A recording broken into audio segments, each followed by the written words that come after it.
Hey everyone, Rob from Southgate Media Group here. Before we get started with this podcast, we have a quick message. If this is your first time checking out the show, we love that you found us and we really hope you enjoy it. What we have to say is for the subscribers, if you enjoy our shows, would you please donate to help keep these going? We don't want to have to put traditional ads on these shows, but this does cost money. So we really do rely heavily on donations. To make a donation to the show, please go to our website, www.southgatemediagroup.com. Go to the page for the show, and in the upper right-hand corner is a donate button. It takes you right to PayPal, and you can donate whatever amount you want. Thanks a lot for listening, everybody. And now, on with the show.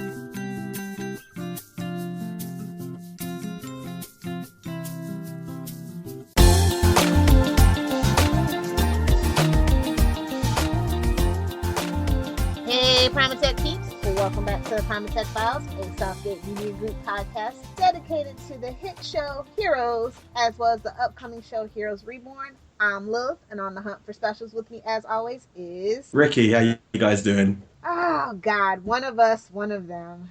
Finally. But ironically, it really actually doesn't give us much insight into the actual dynamic that made them come up with it, but I digress. True. So, nothing much to do but to get to it. So let's head over to the recap. The original air date for this episode was 9/29/2008. This episode was written by Joe Pakowski and was directed by newcomer Sergio Mimica Gazan. So yeah, what about the synopsis? Bennett and his new partner Sylar go after 4 villains at a bank heist. Peter tries to determine what went wrong in the future. Hiro and Ando meet the Haitian in Germany. Tracy Strauss looks for more information about Nikki. Major players and plot points. Noah, like he said, Noah's given a new partner who happens to be Sylar. Tracy goes to New Orleans to find out answers about Nikki. Nathan is sworn into office. Meredith teaches Claire a hard lesson. And Peter is forced to help with a bank robbery. And, well, here and Ando and Daphne get into some mischief. Anyway, we've got some important places, people and things to discuss. We have Bridget Bailey, clairsentience, sound manipulation, the movie house, Usutu's food, the Walkman, and Dr. Zimmerman. Nice. Bridget Bailey, of course, is the poor lady that gets fed to Sylar, courtesy of none other than Mama Petrelli. I felt really, well, I'm not sorry for her, but like, she was a BBC made kind of ARG for the show Heroes, so it was kind of it was like basically the American version, but the BBC had run it, so we kind of learned about her on the internet and her using her power. And it's kind of like how you say with Daphne, you know, they introduce someone in like the graphic novels first and they bring them into the show, but of course they bring them into the show and kill her off straight away. So I felt kind of bad for her, but you know, at the same time, yeah, she's in 2 graphic novels. One is Into the Wild Part 3, and the other one is a novel, The Viewpoint. Her power is clairsentience, which comes in... Like, this was crazy. Like, when I was rewatching it for the first time, I was just like, dude, did they have this plan that far ahead? And I don't know. Maybe not. But clairsentience, also referred to as psychometry or psychometrics, is the ability to perceive the history of an object or person by touching. Yes. But it was one of those things where Mama Petrelli was just trying to gain his trust, and the only way she knew that she could do it was by giving him a new power. So yeah, and it kind of makes sense in the grand scheme of things. If she wanted him to be an agent the whole time, that power was very, very needed for something, you know, for like detective work essentially. But we also have sound manipulation. I prefer Echo DeMille's version to Jesse Murphy's version, just saying. I think also that it's got a lot to do with Peter Petrelli using it, because they do. I remember when he uses it in the episodes, I was like, oh, Peter's finally got his power of throwing temper tantrums, because that's what he did. He shouted, "You're gonna listen to me!" And I was just like, oh. His real power. His real power of being a spoilt brat. Sound manipulation is the ability to mimic and distort as well as replicate frequencies. And you can also create sonic blasts of devastating proportions. Dun, dun, dun. And don't you dare edit that out. Hashtag inside joke. Usutu's food, I can't believe the people actually went for this, right? Yeah. It is Right. Hahina Dun and Tambodi Tree Root. They just wanted a way to have someone else go to the future without having to use time travel, and that's how they got around it by. Now my question is, was it really the future or was it a vision? Yeah, it's true. It could be seen as like him actually going to the future, or like Angela's power. He's just kind of having a dream about it. Yeah, considering the person who made the paste is power. So it's just like, Yeah. and they never really tell us, they never really resolve it. It's just like, oh yeah, you guys didn't respond too well to her. Yeah. Hashtag on the cutting room floor. Hashtag woman in the refrigerator. Worst trope ever. But anyway, so yeah, we also meet Dr. Zimmerman, who we briefly talked about in one of the first 2 episodes. He is a doctor who's employed by the company. In the course of his work of the genetic modification formula, he created, quote unquote, Nikki Sanders, Tracy Strauss, and an unknown triplet, Barbara, that we never meet. It seems like he was really close to Barbara, like, because I'm sure there's like a picture in the background of her with him. Let's see. Moving on to the breakdown. What character would you like to start with? Let's start off with. Let's just go with. I think most of this episode is not just a character. It's pairings, because everyone's kind of paired off. And I think the first one we kind of should talk about is like the Claire Meredith pair up, because obviously Claire is trying to learn how to fight, and she thinks her mum's going to be able to teach her, even though all we've seen her mum be able to do is turn her hand round and have fire in it, and occasionally try and light a cigarette up, but get told off by Mama Bennett, because that's how it rolls in the Bennett household. But yeah, I don't understand what Claire thought was going to happen. Like, basically, she doesn't teach her how to fight. She just teaches her how to survive. And the way that she does it is basically creating a hotbox and doing waterboarding, essentially. So, yeah. So it's like, Sandra's insisting that Claire goes back to school, but she's like, I want to be out hunting down villains like my father. And then she's like, she wants to be taught how to fight bad guys. And then Meredith's like, all right, let's go. Come on. I got you. Mm-hmm. I got you. And then she starts having, Claire has she legitimately does have PTSD after what Sylar did to her, though. And, she wasn't talking about it. So, but something did obviously something traumatic happened to her. I mean, she told him that, he cut her head off. She can't feel pain, and she tried to kill herself in front of her trained people. I mean, and Meredith's just so irresponsible. Just I say all that to say that. Well, I don't think she's irresponsible. I think she's just trying to get her daughter, for lack of a better word, to own up to what she's feeling, as opposed to just holding it down, because Claire's not seeing what happened to her as anything. She's just trying to move past it, and the only way she thinks she can do it is by getting revenge on all these other specials who are out there. And by revenge, I mean trying to capture them, and that's what's fixated in her mind at the moment, of trying to capture specials. But she's not dealing with what happened to her, and that's what Meredith's trying to get her to confront. She just does it in the worst possible way. And then, so to top all that off, Claire sneaks out. She's having a My Two Moms moment, and she's like, you know what, we're going to do a cheerleader retreat. And I'm like, cheerleaders don't do retreats. Do your research. But then she actually drives out alone with a box of HRG's files. And it's just like, this cannot end well. But it kind of does, actually. Yeah. The second time around, not the first time.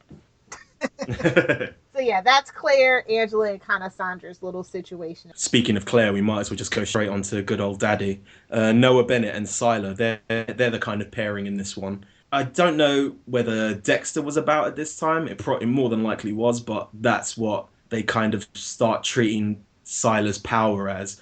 He calls it a hunger, and every time he says it, I'm just like, oh, he's got a dark passenger, which makes him want to kill. He just doesn't have the moral code that Dexter does. But it's weird because they've said that quite a lot even before. I know Dexter came out during the time, and we get a return of accent Sylar. I mean, I don't know if it's just like them letting Sylar Zachary Quinto poke fun at himself or something, but I don't dig it at all. It never comes out Yeah. well.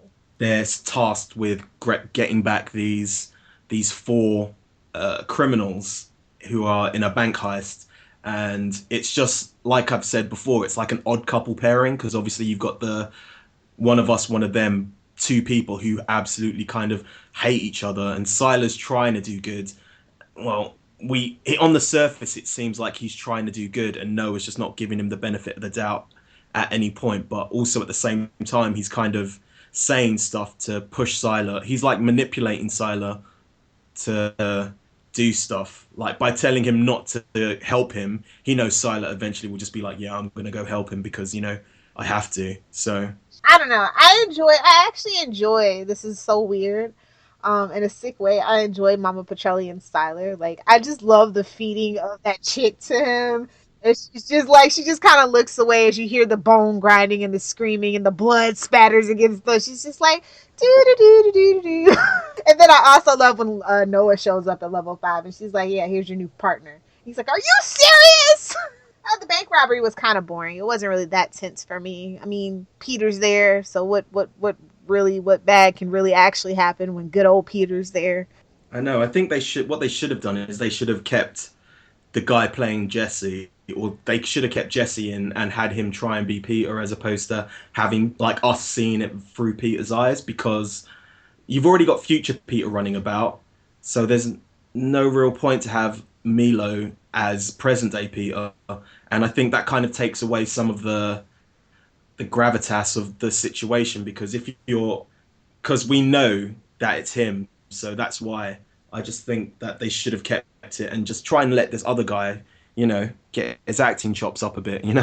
Well, yeah, and Francis Capra is a good actor. He's been in a lot of stuff, and he's got good chops, and it was just kind of unfortunate. I was like, yes, it's Weevil! And then they just take the rug from under me and not give him much to do. But like everything that Sylar does, he's always got another kind of plan, and at the end of it, it ends with him taking the power, and for some reason, like, Noah's on the outside, like, go, don't do it. It's like, what did you expect him to do? Like, that this is Sylar, and he's eventually going to do it again. So, yeah. I love his response. He's like, well, I'm just learning. There's going to be some bump. But just like everything in Heroes, this first couple of episodes, they introduce someone and, like, straight away, boom, done. It's over.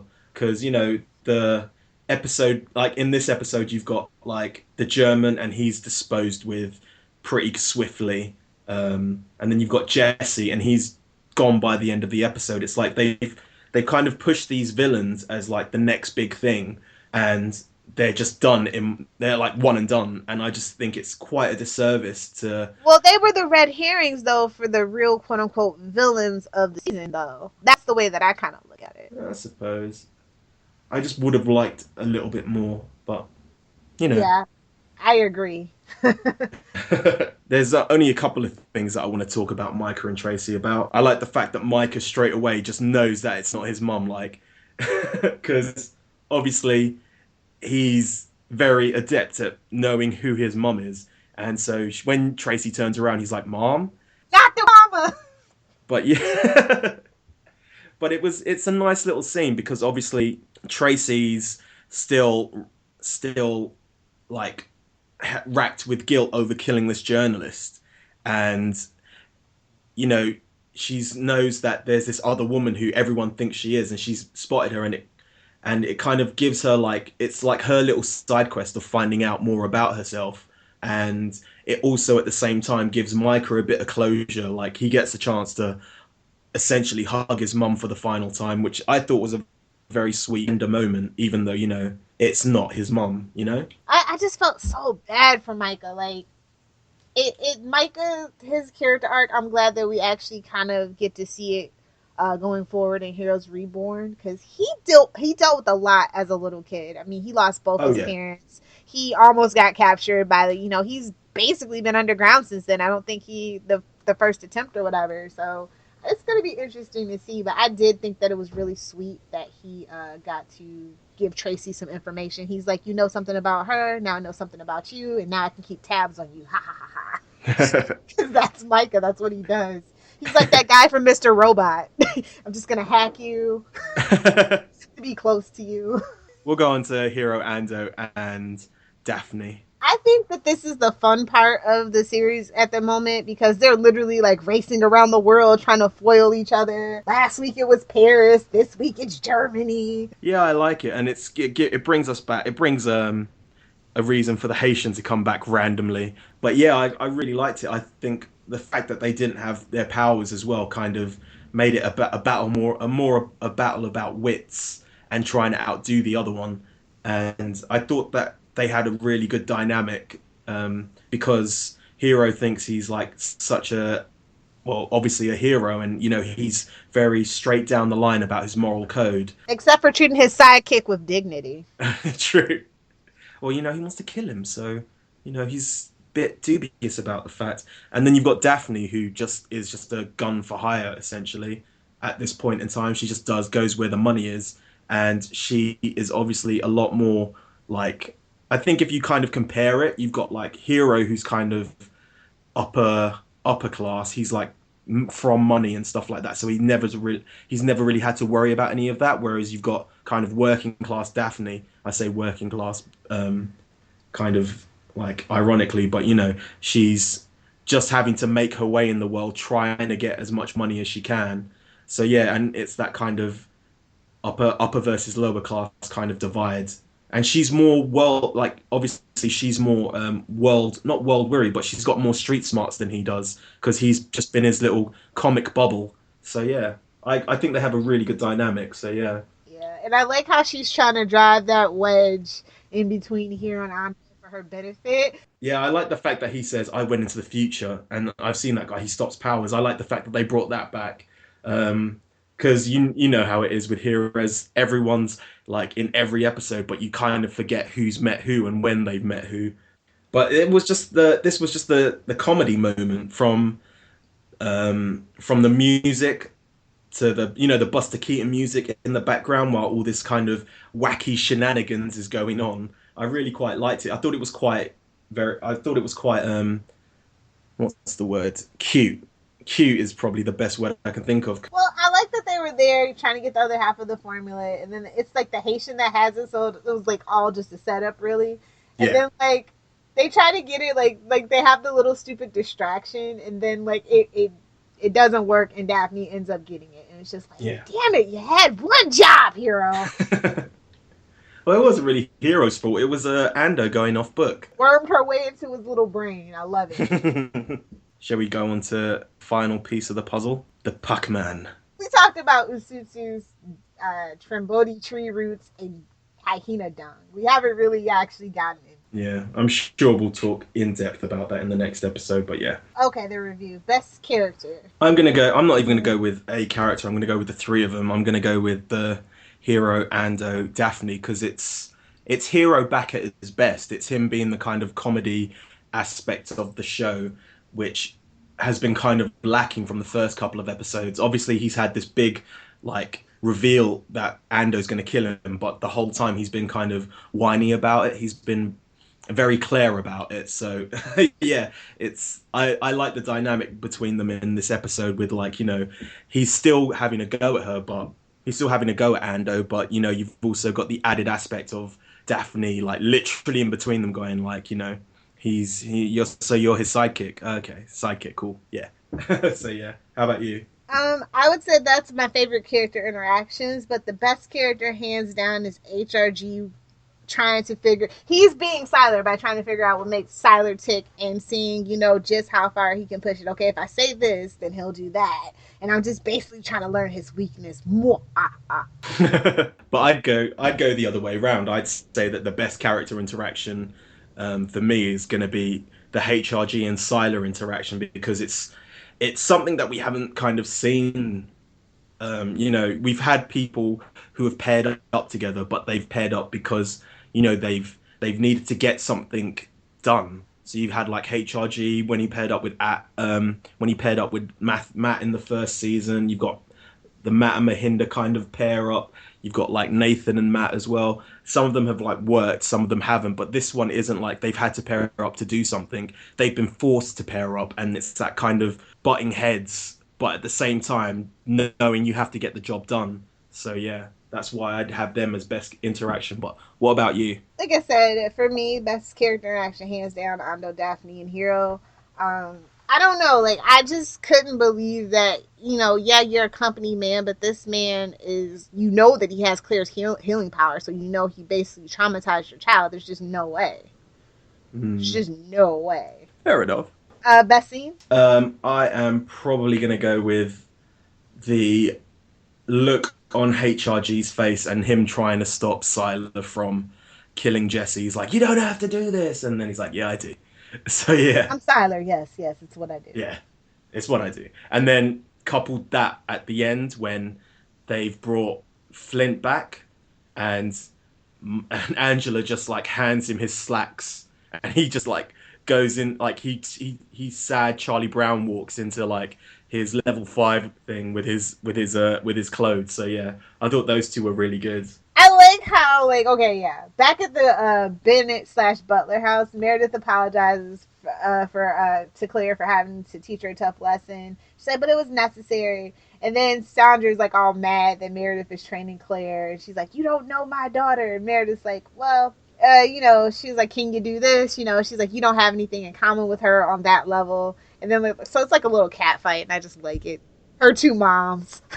It's the two mom dynamic is much more better than the two dad dynamic because they're like next to each other. They're like in one house. I really like that as well. Yeah. Lines. I told you to work on this, Ricky. So did you try? I got one. Yay! It's go away. We were here first. You can't call dibs. Can too. Dibs. So yeah, I really like that because I love calling dibs on stuff. So yeah. Let's see. I think for the sheer cheese hero factor of it all is Tracy to Dr. Zimmerman. Do you know me? Dr. Zimmerman, know you? I created you. You're just like, oh, you're an evil German guy, aren't you? Yeah. That's all that was missing at the end of it. It really was. So yeah.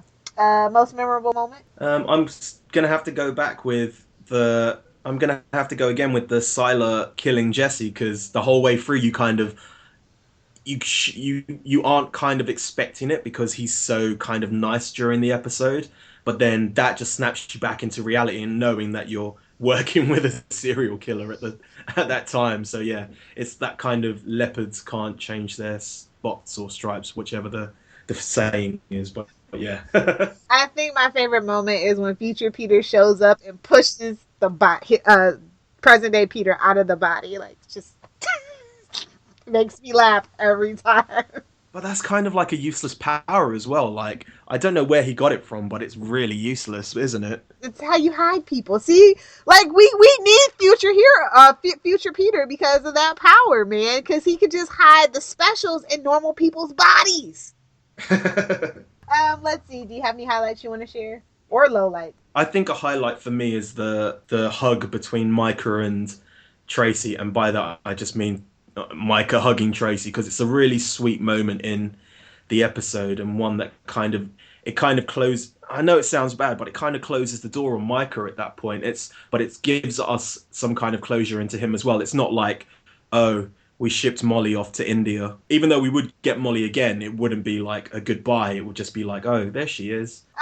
I think a highlight for me is just finally we're kind of done with the stupid villains that escaped level 5 for right now. I just wasn't feeling that storyline. We got present day Peter out of that dumb body, so like things are moving again. And we always knew that we were only going to get Nox left over really because he's seen in the future, but then the next kind of episode happens and we see what happens to the rest of the people who are on that villain side. So yeah. Grade. I'm going to have to go with a C+, yay, because I am average at best. So yeah. No, actually, no, you know what? I'm going to go with a B- just for the kind of little moments of character interactions between some of my favorite characters, which is that being Micah and Nikki or / Tracy, and also the Sylar kind of moments and the Daphne. You know, it had really good like little moments that you can kind of talk a lot about in the episodes. whilst everything else is just like being crammed. Since you were nice, now I can be mean. I'm gonna say that this is a C, as in cat minus. This was like a really whiny, emo, angsty episode, and I'm just like not here for that. Just drove me crazy. Everybody was whining about something at some point. Sylar, oh, I want to be good, but I can't. The hunger. No, I don't want to work with Sylar. I'm just plotting a way to see his weakness. Claire, oh, my two Oh no. moms, they love me too much. Ugh, just shut up. I've got a little bit of trivia. It's not really that great, but it's just a callback to another episode, which is when Meredith, Claire's biological mother, is taunting her with fire. Claire responds with I've walked through fire and haven't got burned." And she said the same line. Well, she said essentially the same line in Genesis to Sandra. So yeah. My two moms, they were really trying to make that happen for a minute, weren't they? It's like somebody's I know, right? fantasy. Okay, so time to talk about the graphic novel. I'm actually prepared this week. Sting of Injustice, right? The Sting of Injustice is just essentially a backstory to Nox and Jesse and how they became friends. I use that term lightly because Jesse doesn't have any friends. It's really random. They meet in a bar or like a cafe or a greasy spoon. I don't know what you call it in America. A diner. There we go. They meet in a diner and Jesse has people trying to get him and Nox just helps him. And that's it. And then they have plans to kind of use their powers in more, to kind of take over stuff, and they get taken down by HRG, and it become, that hatred for HRG kind of gets them through level 5, just trying to plot and get revenge. The story was written by Christopher Zada, and the art was by Aletha Martinez. So a lot of people who were working on the summer stuff are still around for right now. Yep. The Easter egg was a behind-the-scenes image of Zachary Quinto and Hayden Panettiere's from the Second Coming brain examinations. The only bit of trivia we have is that in one of the billboards, it's got a code to Jesse's assignment tracker at primatechpaper.com. So yeah. We'll talk about that once everything's all wrapped up. All the fun stuff that you could do and probably will be able to do again. I'm calling it right now. They're making Heroes Reborn into an anthology if it does well in the rating. Because their Thursday nights have been lackluster, especially at 8 o'clock. The only feedback I've got for one of us, one of them, is that we've got our 850th follower, which is Tasnia123456. I can't tell you their name because they go under the name Ray Shagul. So, welcome. Sorry, we also have a bit of feedback from our favourite English idiot, which says... Episode 2 was an interesting episode. It was much more story related. We got properly introduced to Tracy, who she prefers over Nikki any day, and found out that she had a power. Claire deals with the aftermath of Sylar's attack in her usual way, and we get Meredith back as well. I didn't really like Meredith at this point, she says. We got to see Ella Gagne, and her electrical explosion / shockwave was just simply awesome. I don't like how Nathan got suddenly all preachy. Didn't make sense to her. Also, Mahinder's sudden power was not needed. They did need to be some non-power people in Heroes, not just HRG. Episode 3 was also good. The HRG-Sylar partnership was interesting. I didn't like how easily Angela manipulated Sylar. I mean, Sylar isn't that stupid. The bank robbery scene was tense. It just seemed strange that they used Milo for Peter stuck in Jesse. It was just really confusing. She didn't like Meredith in the episode. What she did to Claire was simply awful. Hiro and Ando and Daphne are some of the best and funniest scenes in the whole show. Such a good dynamic. Overall, a good start for the 3rd season. Thank you, Charlie. She likes Daphne as well. It's an English thing. Looks like it's time for some shameless plugs and self-promotion. We'll start with the show contact info. We here at Primatech Files love listener feedback. If you would like to get a hold of us, we have a ton of ways. You can email us via primatechfiles@gmail.com. You can leave us a private message or interact with our posts over on facebook.com/primatechfiles. We live tweet 2 episodes per week every Saturday starting at 11 a.m. Eastern Standard Time. For more information, be sure to follow us on Twitter @primatechfiles. You can also find us on Clamor, Tumblr, and YouTube by simply searching for Primatech Files. If you enjoy this podcast, be sure to rate, review, and subscribe to us on iTunes. What's that? You don't have an iTunes account? That's okay. We're on a lot of podcatcher services such as Stitcher and SoundCloud. All you have to do is search for, you guessed it, Primatech Files. We're also on Libsyn, And if you want to follow our RSS feed there, all you have to do is go to primatechfiles.libsyn.com and bookmark the site to stay up to date with this podcast. Libsyn is spelled Libsyn, just in case you were wondering. We look forward to interacting with you. If you love our podcast, be sure to check out Southgate Media Group's iTunes provider page to see a list of what other podcasts are hot and trending in our network. Or you can take that one step further and visit southgatemediagroup.com, where you can find a full list of our 80 plus podcasts, along with weekly blogs and information about all the hosts. With so many podcasts that cover everything from anime to wrestling, there's sure to be tons of podcasts that could interest you. Hey guys, you should know by now that you can find me on Twitter at Lilith Hellfire. If you have a Tumblr, be sure to check out it's lilithhellfire.tumblr.com. And of course, be sure to swing by my blog if you are a pop culture junkie or comic book geek at littlepopculturevulture.blogspot.com. I also host several other podcasts on the Southgate Media Group network. Some of them are The Flashpoint, Queen Consolidated, and Channel 52. So if you are into, obviously, DC comic book related stuff, be sure to check it out. You can find my writings at tvbinges.com. It's a place for all your binge watching needs, and you can also create your own TV binge and we'll help promote it. We do a monthly binge watch, which you're more than welcome to join in. Just go to their Twitter at tvbinges just to find out more information. You can find me on Twitter at RickyJDiaz. That's RickyJDiaz, or Z if you're American. Well, that's all we have for you on this installment of Primatech Files. We hope you've enjoyed our discussion of episode 303, One of Us, One of Them. One of us, one of them. Oh, wait, now I can ask the question. Ricky. Yeah. Well, you know, this is Primatech paper. Who's one of us and who's one of them between the two of us? Well, I don't know. I think I'm going to go with I'm one of them. I agree. Fair enough. Why? Because I'm weird. I'm weird Because too. I'm a villain. It's because I'm a villain. Because I'm British. Yes, because you're British. You're like a James Bond villain. Okay, so please remember to keep sending in those emails. But don't be afraid to leave us some comments on our Facebook post and join in on our weekly live streams when you can. Ricky, take us out of here. Download the podcast, save the world.